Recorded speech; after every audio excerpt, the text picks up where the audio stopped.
विजयनगर साम्राज्य का अस्तित्व क्यों होता है? क्योंकि दिल्ली सल्तनत जो है वहाँ के वंश, जैसे कि हम लोग होयसला वंश के बारे में बात करें, पांड्य वंश के बारे में बात करें, काकतीय वंश के बारे में बात करें, और ये आप लोग का बिहार बोर्ड में ये क्वेश्चन पूछा है, काकतीय वंश कहाँ का था? तो आप लोग अब जवाब दे सकते हैं कहाँ का है?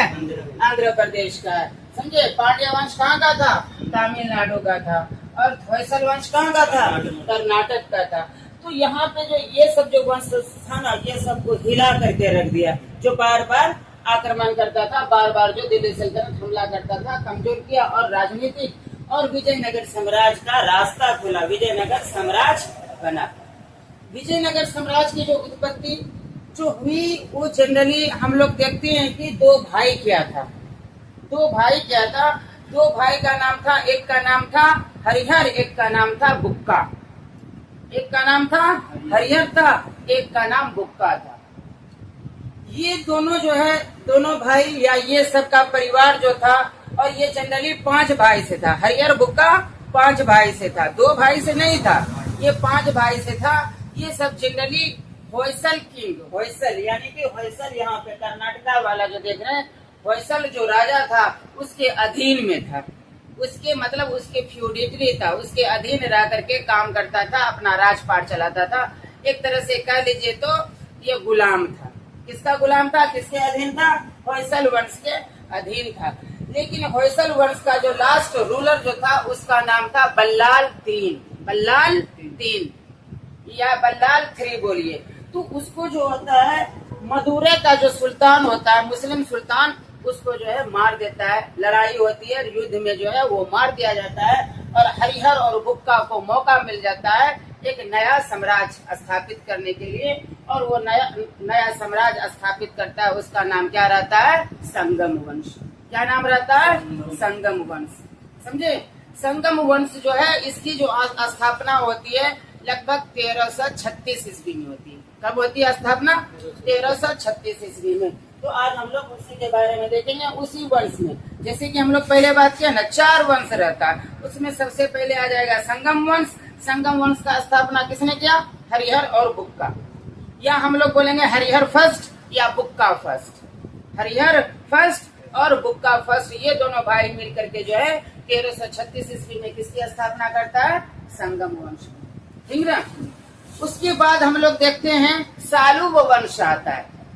सालुव वंश जो है जनरली 1336 से 1485 तक चलता है। ये 1485 से लेकर के 1503 तक जो है सालुव वंश चलता है। और इसका जो स्थापना करने वाला था सालुव वंश का, उसका नाम था सालुव नरसिंह। समझे? कौन नाम था? सालुव नरसिंह। ये 1485 से लेकर के 1503 तक। फिर 1503 में फिर उथल पुथल आता है, वहाँ पे एक फिर नया वंश का स्थापना होता है, उसका नाम रहता है तुलुव वंश।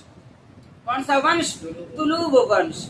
और इसको स्थापना करने वाला रहता है वीर नरसिंह तुलुव। समझे? या तुलुव वीर नरसिंह। समझे? इसको स्थापना करता है। जो इसका जो तुलुव वंश का जो शासन काल रहता है ये 1503 से लेकर के 1570 तक रहता है। और तुलुव वंश से ही था हमारा कृष्णदेव राय। समझे? कृष्णदेव राय के बारे में हम लोग लंबा चिट्ठा पढ़ेंगे, उसका जो है पूरा हम लोग सब कुछ देखेंगे। कृष्णदेव राय कौन सा डायनेस्टी से रहता है? तुलुव डायनेस्टी से। कौन सा डायनेस्टी से? तुलुव डायनेस्टी से। और 1570 में जो है ये भी डायनेस्टी जो है वंश में, यानी कि तुलुव वंश जो है ये भी खत्म हो जाता है।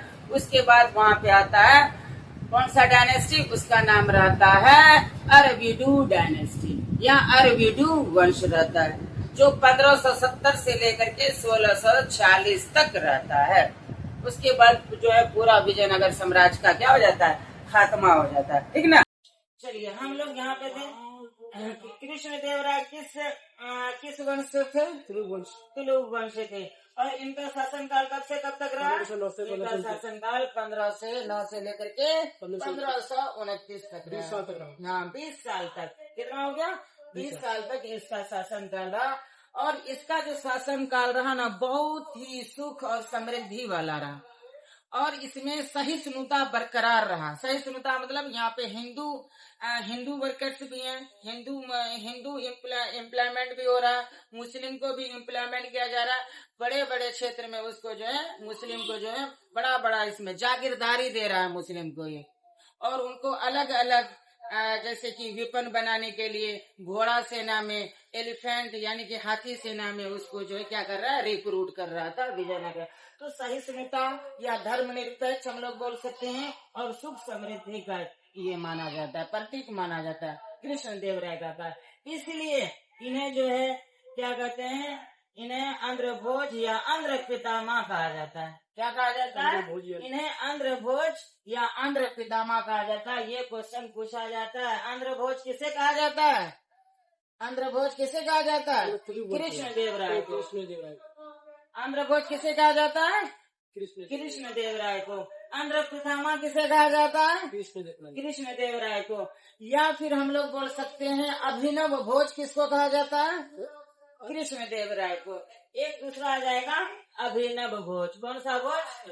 अभिनव भोज। अभिनव भोज भी हम लोग किसको देखते हैं? अभिनव भोज भी जो है हमारा कृष्ण देव राय को कहा जाता है। और इन्हीं के शासन काल को, जो कि वहाँ पे धर्मनिरपेक्षता था, सहिष्णुता था, सुख था, समृद्धि था, इसलिए इसके शासन काल को हम लोग क्या बोलते हैं? कहाँ लिखे हैं? इसलिए इसके शासन को विजयनगर साम्राज्य का सुवर्ण काल कहा जाता है, golden age of golden empire. सुवर्ण यानी कि स्वर्ण काल किसके शासन काल को कहा जाता है? कृष्ण देव राय के काल। समझे राय? थोड़ा सा तुम भी बोल लो, स्वर्ण काल किसके काल को कहा जाता है? कृष्ण देव राय का।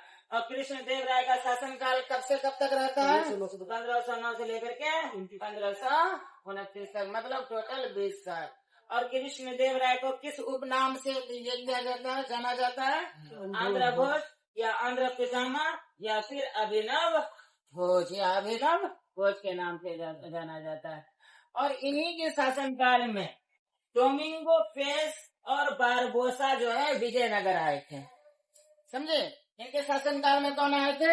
हम लोग कहते हैं डोमिंगो पेस आया था और बारबोसा आया था। ये क्यों आया था जानते हो? क्योंकि जो है इसकी जो दोस्ती थी, जिसकी कृष्ण देव राय की जो दोस्ती जो थी, पुर्तगाली राजा से अच्छी खासी दोस्ती थी। और पुर्तगाली राजा का नाम था क्या? अल्बुकर। क्या नाम था? अल्बुकर।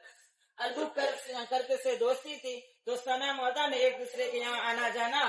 तो इसीलिए जो है पुर्तगाली राजा अल्बुकर जो था, अपने दरबारी डोमिंगो पेस और उनके साथ में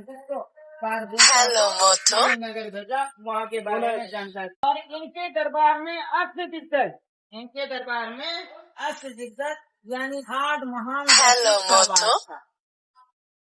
जिसके दरबार में अष्ट दिग्गज रहता था, समझे? अष्ट दिग्गज मतलब 8, यानी कि दिग्गज खिलाड़ी बोलते हैं ना, 8 खिलाड़ी, 8 महान व्यक्तित्व इसका जो है दरबार में क्या करता था? वास करता था, मतलब रहता था। अष्ट दिग्गज जिसको बोलते। अष्ट दिग्गज जिस तरह से हम लोग अकबर में पढ़े थे, अकबर के यहाँ कितने रत्न थे? 9 रत्न थे कि नहीं? 9 रत्न थे कि नहीं?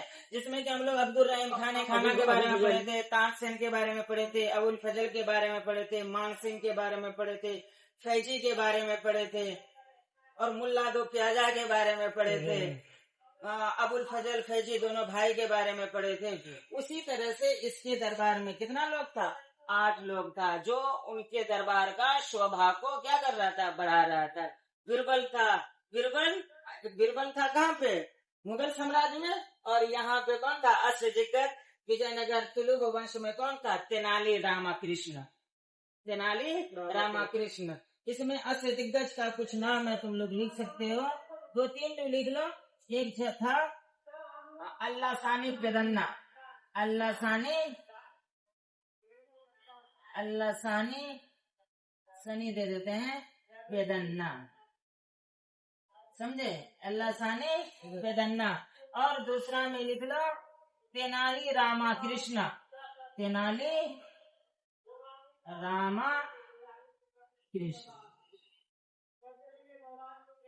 और तीसरा था हिम्मन। कौन था? हिम्मन। ये जो है कुछ जो है महत्वपूर्ण लोग जो है उसके दरबार में रहते थे, अष्ट दिग्गजों में से थे। किसमें थे? ये जो तेनाली रामा देख रहे हो, अल्लाह सानी पेदन्ना देख रहे हो, थिम्मन देख रहे हो, एक पिंगली सुरन्ना था, एक पिंगली सुरन्ना था। इस तरह से 8 लोग जो थे जो इसके दरबार के शोभा बढ़ाते थे। जिस तरह से हम लोग अकबर के दरबार में नवरत्न देखते हैं, इसके दरबार में क्या देखेंगे? अष्ट दिग्गज। बोलो, नवरत्न किसके दरबार में थे? जो इसके नवरत्न किसके दरबार में थे? मुगल सम्राट मुगल सम्राट। कौन मुगल सम्राट? जी अकबर। अकबर के दरबार में। अष्ट दिग्गज किसके दरबार में थे? तुलुक वंश में। तुलुक वंश मतलब कृष्ण देव राय के दरबार में। किसके दरबार में? कृष्ण देव राय के। और अष्ट प्रधान किसके दरबार में थे? कृष्ण देव राय। अष्ट प्रधान, यहाँ पे अंतर है। यहाँ पे क्या है? अष्ट दिग्गज है कि नहीं है? वहाँ क्या कहते हैं, अकबर के समय में नवरत्न पढ़े थे। और अष्ट प्रधान कहाँ था? किसके दरबार में था? अष्ट प्रधान। हाँ, अष्ट मतलब क्या हो गया? 8। अष्ट मतलब क्या? 8। जिस तरह से प्रधान है खिलाड़ी, अष्ट दिग्गज मतलब पूरा ताकतवर, जैसे कभी होता था, बहुत कुछ होता था, काम चलता था। उसी तरह से एक अष्ट दिग्गज हो गया, एक अष्ट प्रधान हो गया, नवरत्न। अष्ट दिग्गज कृष्ण देव राय के शासन काल में थे। और अष्ट प्रधान जो है कहाँ था? अष्ट प्रधान कहाँ था? अष्ट प्रधान था शिवाजी के दरबार में। अष्ट प्रधान कहाँ था? शिवाजी के दरबार में था अष्ट प्रधान। अब क्वेश्चन समझ में आ गया ना? अब यहाँ पे हम लिख देते हैं अष्ट प्रधान। अष्ट प्रधान किसके शासन काल में था? शिवाजी के शासन काल में। अष्ट प्रधान किसके काल में? शिवाजी के काल में। और अष्ट दिग्गज किसके शासन काल में? कृष्ण। अष्ट दिग्गज किसके शासन काल में? कृष्ण देव राय के शासन काल में। कृष्ण देव राय के शासन काल में, समझे जी। और नवरत्न किसके दरबार में? अकबर। अकबर के दरबार में। किसके दरबार में? अकबर के दरबार में। अकबर के दरबार में नवरत्न, समझे। और यहाँ पे इनके दरबार में अष्ट दिग्गज यानी 8 महान व्यक्तित्व का वास था। जैसे कि अल्लाह सानी पेदन्ना के नाम किए हैं, तेनाली रामा कृष्णा के बारे में बात किए हैं, थिम्मन के बात किए हैं, और जो है पिंगली सुरन्ना के बारे में बात किए, और भी 8 था, समझे। इन्होंने अपने जीवन काल में अमुक्त मर्यादा, एक किताब है, क्या है? अमुक्त मर्यादा। अमुक्त मर्यादा कौन लिखा है बाबू? तेलुगु। अमुक्त मर्यादा कौन लिखा है? अमुक्त मर्यादा कौन लिखा है? कृष्ण देव राय लिखा है। कौन सी भाषा में लिखा है? तेलुगु भाषा में लिखा है। कौन सी भाषा में? तेलुगु भाषा में। और जम्बावती कल्याणम कौन सी भाषा में लिखी गई है? संस्कृत भाषा में लिखी गई है। और ये जो जम्बावती जो संस्कृत भाषा में लिखी गई थी, किसने लिखा था? किसने लिखा था? ये भी कृष्ण देव राय लिखा था। इन्होंने अपने जीवन काल में अमुक्त मर्यादा कौन सी भाषा में? तेलुगु भाषा में। और जम्बावती कल्याणम कौन सी भाषा में? संस्कृत भाषा में लिखा। क्या लिखा? एक अमुक्त मर्यादा लिखा तेलुगु भाषा में, और जम्बावती कल्याणम लिखा संस्कृत भाषा में। एक और किताब लिखा था, समझे, उषा परिणयम। कौन? उषा परिणयम लिखा था, जिसका वो भी संस्कृत भाषा में था, जिसका जिक्र हम लोग नहीं किए हैं। लेकिन अगर याद माइंड है तो याद रख लीजिए कि उषा परिणयम कौन लिखा था? कृष्ण देव राय लिखा था। और ये क्वेश्चन बार बार पूछा है, अमुक्त मर्यादा, समझे। अमुक्त मर्यादा जो है बार बार पूछा है कि अमुक्त मर्यादा किसकी रचना है? अमुक्त मर्यादा जो किताब है किसकी रचना है? कृष्ण देव राय की रचना है। अमुक्त मर्यादा जो किताब है कौन सी भाषा में लिखी गई है? तेलुगु भाषा में लिखी गई है। जम्बावती कल्याणम कौन सी भाषा में लिखी गई है? और कौन लिखा है? कृष्ण देव राय लिखा है। यहाँ तक जो है आप लोग बता लेंगे। आज जो है हम लोग विजयनगर साम्राज्य के प्रशासन के बारे में बात करेंगे। विजयनगर साम्राज्य के प्रशासन के बारे में हम लोग बात करने वाले हैं। विजयनगर साम्राज्य का प्रशासन और इसी को इंग्लिश में बोल सकते हैं हम लोग administration of Vijayanagar empire. Administration of Vijayanagar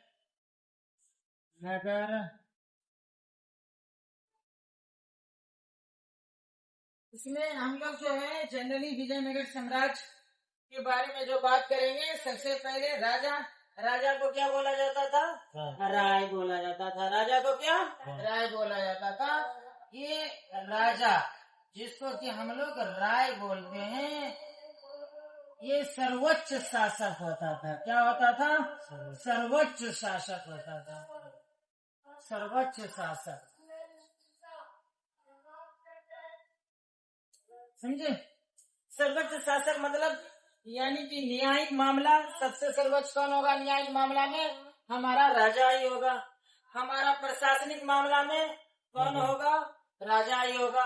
विधायिक मामला में कौन होगा?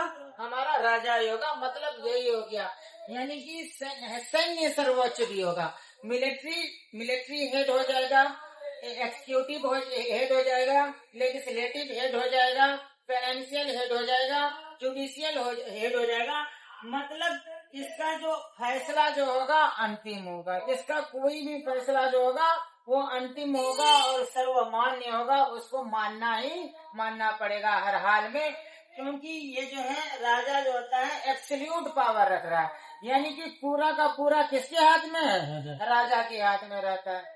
जैसे कि हम लोग देखते हैं राजतंत्र में सबसे ज्यादा शक्तिशाली कौन होता है? राजा ही होता है। और जितनी भी शक्तियां होती हैं, चाहे वो प्रशासनिक शक्तियां हो, चाहे वो विधायक शक्तियां हो, चाहे वो वित्तीय शक्तियां हो, चाहे वो सैन्य शक्तियां हो, किसमें निहित होता है? वो राजा में ही हमारा जो है निहित होता है। तो राजा के समय में जब हम लोग एडमिनिस्ट्रेशन पढ़ रहे हैं, तो राजा तो सबसे ऊपर हो गया, हेड हो गया, सर्वोच्च हो गया, शासक होता था। और इसके जो सहायता जो था, इसका सहायता, इसका राजा का सहायता उसका मंत्री परिषद करता था। उसका मंत्री परिषद करता था। उसका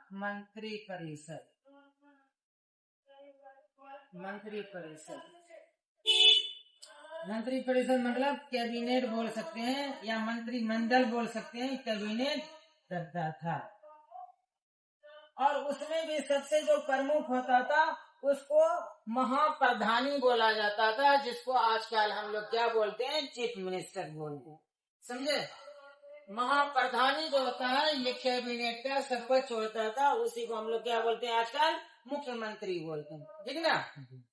मुख्यमंत्री जो होता था यानी कि जो है कैबिनेट मिनिस्टर होता था, उसे जो है महाप्रधानी बोला जाता था। और कैबिनेट साथ में देवालय हो गया, ये क्या कहते हैं, कार्यकर्ता हो गया, वो राजा का क्या करता था? किसी भी काम में उसको जो है सहायता करता था या उसको जो है सुझाव देने का काम करता था। ठीक ना? सुझाव देने का भी काम करता था, सहायता देने का भी काम करता था। और हर जगह हम लोग देखते हैं। और राजा का जो क्षेत्र होता था बहुत बड़ा होता था। राजा जो है अपने क्षेत्र को किसमें बांट दिया? राजा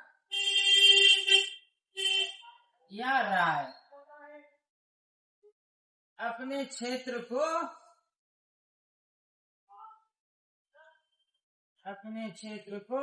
बांटा।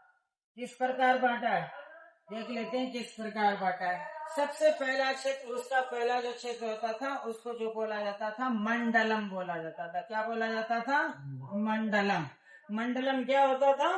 मंडलम जो हम लोग राज्य को बोलते हैं। मंडलम किसको बोलते हैं बाबू? राज्य को। मंडल बोलते हैं ना, विधानमंडल कहाँ पे काम करेगा? राज्य में काम करेगा। समझे? विधानमंडल जैसे इसी से आया मंडलम किसको बोला जाता था? राज्य को। जैसे अभी राज्य का हेड कौन है? अभी राज्य का हेड कौन होता है? मुख्यमंत्री की प्रधानमंत्री। राज्य का हेड, जैसे बिहार एक राज्य है, बिहार राज्य का हेड कौन है भाई? मुख्यमंत्री है ना। तो उसी तरह से मंडलम का हेड कौन होता था?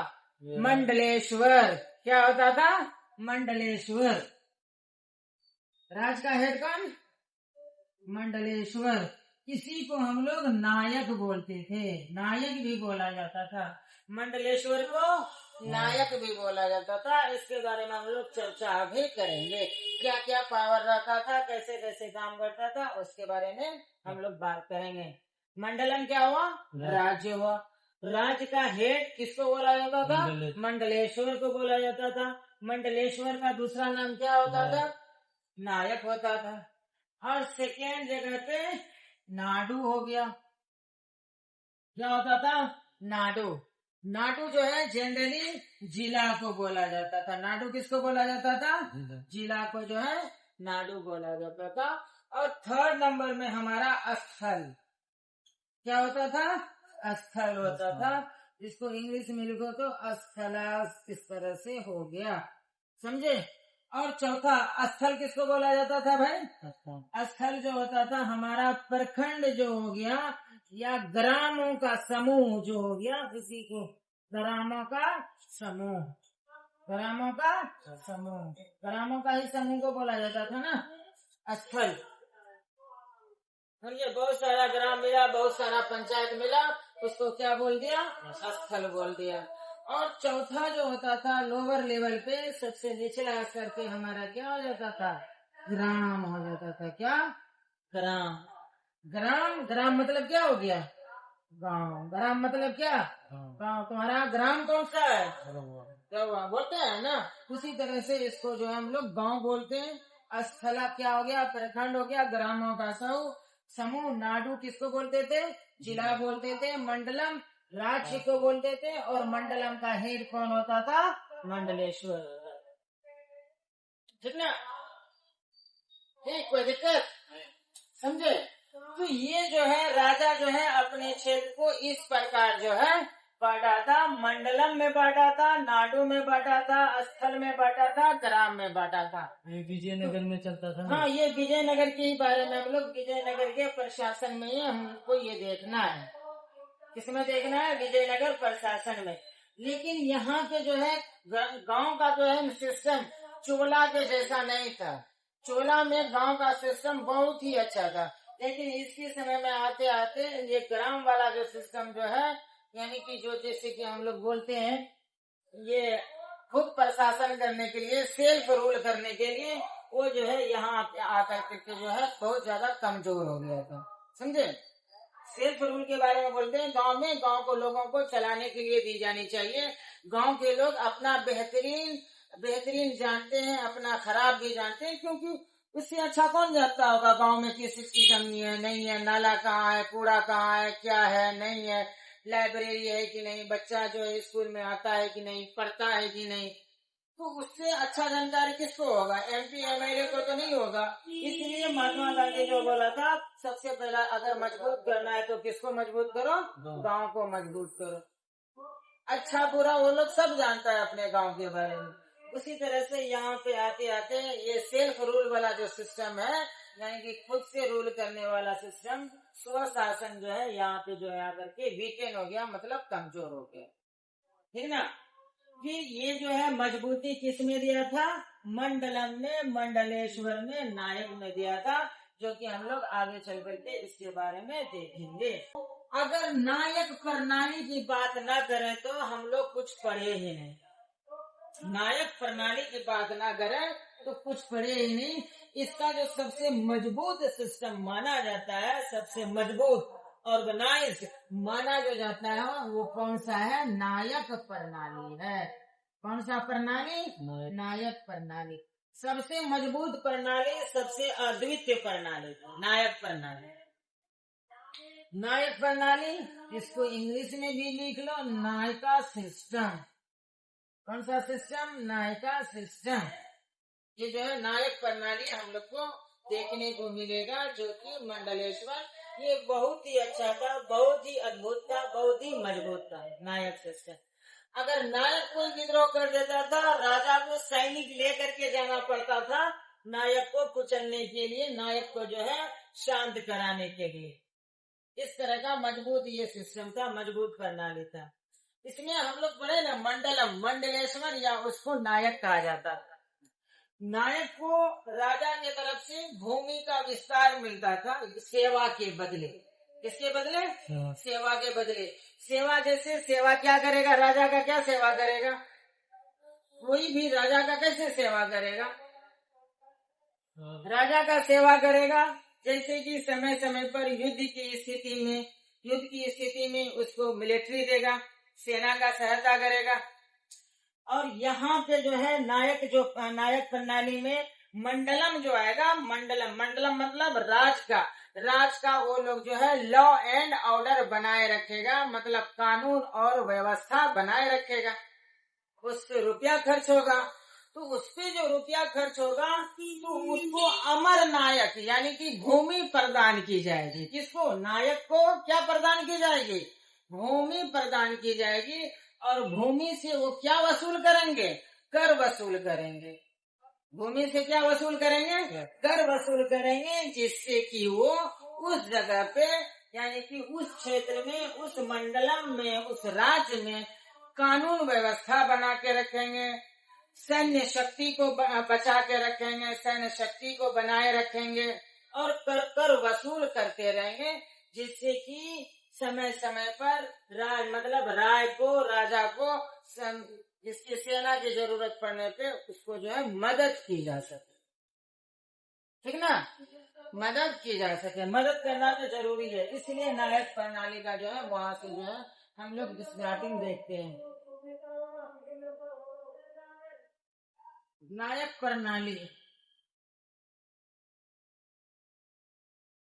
यह एक अद्वितीय और मजबूत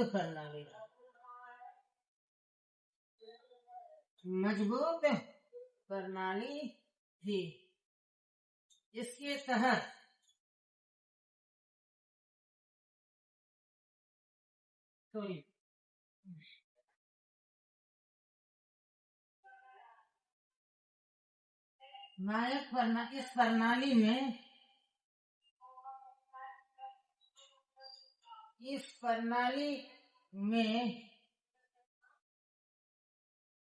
इस प्रणाली में नायक मतलब सैन्य प्रमुख। समझे? सैन्य प्रमुख। नायक कौन हो गया? सैन्य प्रमुख हो गया या मंडलेश्वर हो गया। सैन्य प्रमुख, समझे ना? सैन्य प्रमुख को भूमि प्रदान की जाती थी। क्या? भूमि को क्या बोला जाता था? अमरम बोला जाता था। क्या बोला जाता था? भूमि को अमरम। क्षेत्र को भूमि ले लो या टेरिटरी ले लो। भूमि किसको? लैंड को बोले, या फिर टेरिटरी किसको बोले? क्षेत्र को बोले। भूमि किसको बोले? लैंड को, या टेरिटरी किसको बोले? क्षेत्र को। इसको कन्नड़ भाषा में भूमि या क्षेत्र को क्या बोला जाता है? अमर बोला जाता है। क्या बोला जाता है? अमर बोला जाता है। समझे ना? बहुत जरूरी है। और ये जो है जैसे कि अमर नायक प्रणाली भी तुमको कहीं देखने को मिलेगा। नायक तो समझ में आ गया कि ये सैन्य प्रमुख होता था, और सैन्य प्रमुख होने के बाद सैन्य प्रमुख तो होता ही था, उसके बाद वो मंडलम राज्य का जो है प्रमुख भी होता था, जिसको कि मंडलेश्वर कहा जाता था। राज का प्रमुख मतलब राज का हेड। राज का हेड कौन हो गया? मंडलेश्वर हो गया। उसी को क्या बोला गया?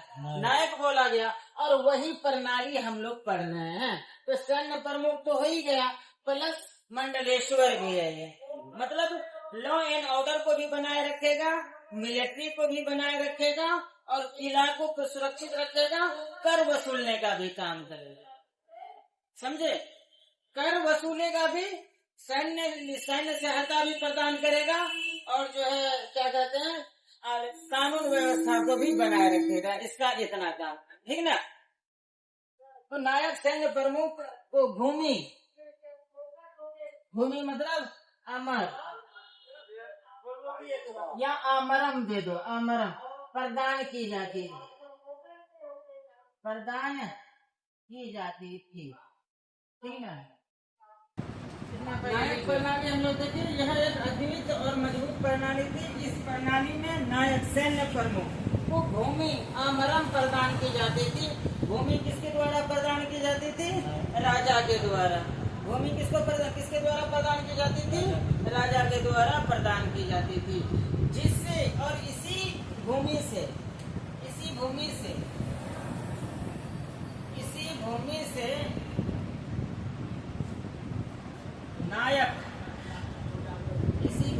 नायक कर वसूल करते थे।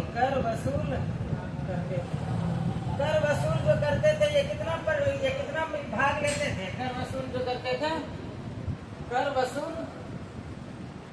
जो करते थे, ये उत्पाद का 1/6 मतलब छठवां भाग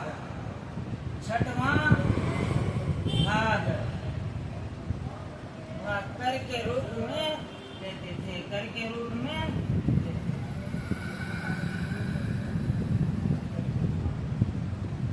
कितना भाग लेता था? 1/6। ये बात जो है ये वाइटल है, ये याद कर लेना। ये कर जो वसूल करते थे कौन? नायक। कौन कर वसूल करते थे? नायक वो जो वसूल करते थे। ये जो कर के कौन सा कितना लेता था? कोई भी उत्पाद का छठवां भाग, यानी कि 1/6 भाग जो है वो कर का जो है वसूल करते थे। ये जो है जरूरी है, वाइटल है, समझे? ये पूछता भी है, नायक किसी भूमि से नायक क्या करते थे? कर वसूल करते थे। ये उत्पाद यानी कि उत्पाद का 1/6, उत्पाद का 1/6 या छठवां भाग कर के रूप में लेते। छठवां भाग, समझे? मतलब कि 1 किलो अनाज है तो उसमें जैसे कि 1000 ग्राम हो गया, 1000 ग्राम जो है वो कितना लेगा? छठवां भाग कितना होगा? लगभग 400 ग्राम जो है उसका क्या हो जाएगा? 6 4 10, 400 ग्राम किसके पास आ जाएगा? ये नायक के पास आ जाएगा। 600 ग्राम वो जो उत्पाद किया है, जो उस समय किसान है, मजदूर है, उसके पास चलेगा, ठीक ना? 1/6 इस तरह से जो है वो लोग जो है कर वसूल करता था। नायक, और नायक का क्या था? नायक की जिम्मेदारी थी, नायक की जिम्मेदारी थी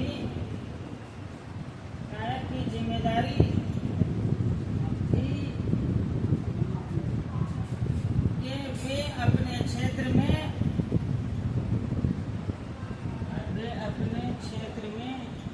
कानून व्यवस्था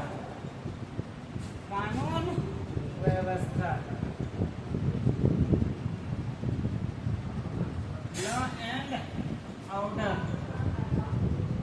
बनाए रखें तथा सैन्य शक्ति को भी मजबूत है।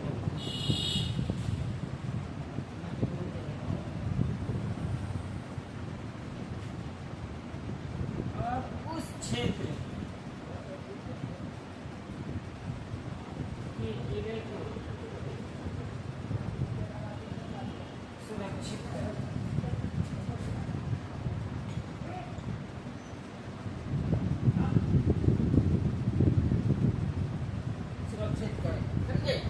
यहाँ तक तो हम लोग देख लिए थे। छठवां भाग कर के रूप में लेते थे। नायक की दूसरी जिम्मेदारी थी, क्या थी? नायक की जिम्मेदारी थी कि वे अपने क्षेत्र में कानून व्यवस्था मतलब लॉ एंड ऑर्डर को क्या करेगा? बनाए रखेगा। लॉ एंड ऑर्डर को बनाए रखेगा तथा सैन्य शक्ति को भी मजबूत रखेगा। सैन्य शक्ति को भी क्या करेगा? मजबूत रखेगा। मतलब अगर हम लोग मोटा मोटी काम देखें और उसके बाद मजबूत रखें और उस क्षेत्र के किले को भी क्या करें? सुरक्षित करें। उस क्षेत्र का जितना भी किला होगा उस क्षेत्र का किला को भी क्या करेगा? मजबूत करेगा। अगर हम लोग मोटा मोटी देखें तो नायक का क्या काम था? सबसे पहले उसको राजा के तरफ से भूमि मिला तो भूमि से वो क्या वसूल कर रहा है? कर वसूल कर रहा है, पहला काम। दूसरा काम क्या कर रहा है? वो अपने क्षेत्र में कानून व्यवस्था को क्या कर रहा है? बनाए रख रहा है। बनाए रखना उसका काम होगा। तीसरा काम क्या होगा? सैन्य शक्ति को भी बनाए रखना या उसको मजबूत करके रखना। और चौथा काम क्या होगा? किले को सुरक्षित करना, यानी कि उस क्षेत्र में जो किला होगा, दुर्ग होगा, उसको क्या करेगा? सुरक्षित रखेगा।